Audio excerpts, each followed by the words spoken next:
Each one of these little hash marks, a different color, represents 10 feet. The red lines show the extent of motion. Remember what I said, it initially pulled forward, then backed up, past its initial spot, and then went backwards further distance. So what this shows is where we simulated this in a program called HVE. So that's the vehicle, the Lexus pulling forward. It's still going approximately 23 miles an hour when that ends. According to Commonwealth expert Judd Welcher, Karen Reed's Lexus was idling in position a short distance ahead of John O'Keefe, somewhere just beyond the flagpole. We'll refer to this as position 0.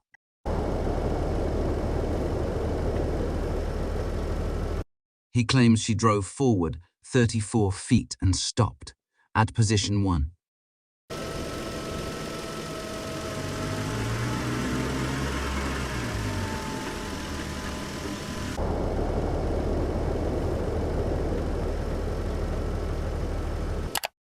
Position 1 is even farther from the supposed point of impact than previously believed, and that matters.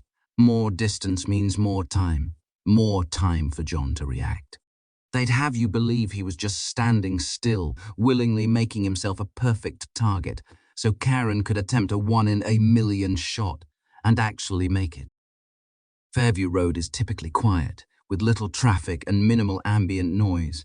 In those conditions, the sound of an approaching vehicle speeding towards you wouldn't just be audible, it would be alarming.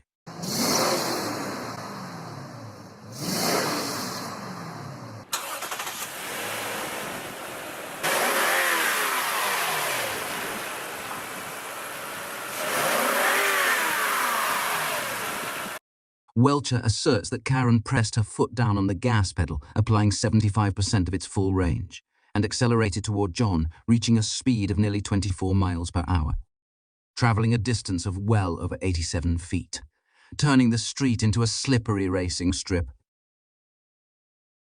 striking his bent arm, causing the mismatched wounds, and projecting his body through the air, or in some other way, to its ultimate resting place just below the flagpole.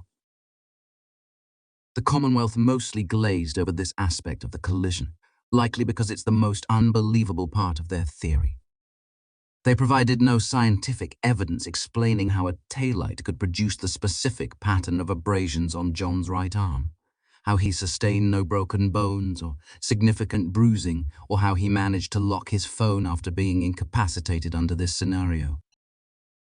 Another problem is that Ryan Nagel drove by just moments before and didn't see John inside or outside the SUV. I was making sure my sister got in the house okay. Specifically testifying that Karen was alone. But you did look inside that SUV. As I passed by, yes. And you saw one person. That's all I saw at the time, yes. Female with long hair, is that Correct. right? After the SUV travels 87 feet, the trigger event data ends, but the vehicle is still accelerating, with its last recorded speed being its highest. It's still moving. It's still moving about 23 miles an hour, and you're still at 74% throttle and 3,300 revolutions per minute on the tachometer, RPM gauge. It's not just still moving, it's still speeding up, and Karen is applying zero pressure to the brake, which is a major problem for one big reason. Exactly where was your Jeep in front of that house? By the mailbox. Okay. Can we have, with the court's permission, Exhibit 66? Okay. This is a graphic representation of 34 Fairview, not a photograph. Just to orient you, do you see what's depicted in Exhibit 66? Yes, Do you recognize it? I do. Do you see the mailbox, which is about right there? Yes. Okay. Where was your Jeep in relation to that mailbox?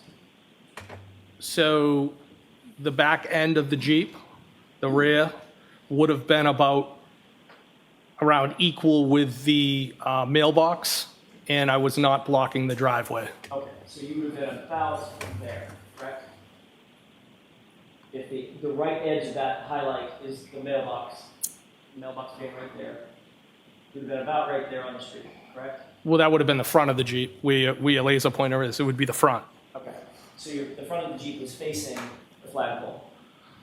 towards Chapman Street, correct. And the rear of the Jeep was basically even with the mailbox strut or stanchion. It was definitely past the driveway, yes. How could the Lexus have been accelerating in reverse at the speed of 23.9 miles per hour when it would have collided with the Jeep, causing a violent crash that would almost certainly have severely damaged both vehicles? So when you were talking about the vehicles that you saw in front and with some painstaking detail, talking about the black SUV and Ryan Nagel's truck, you just left out the Jeep because nobody asked you about it.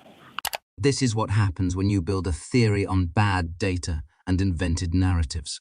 Lies stacked on lies eventually collapse under their own contradictions. It's the inevitable unraveling of a story stitched together with fiction and falsified evidence.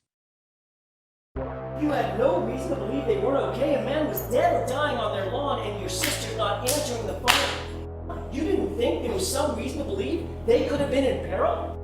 You knew better. You knew she wasn't in peril.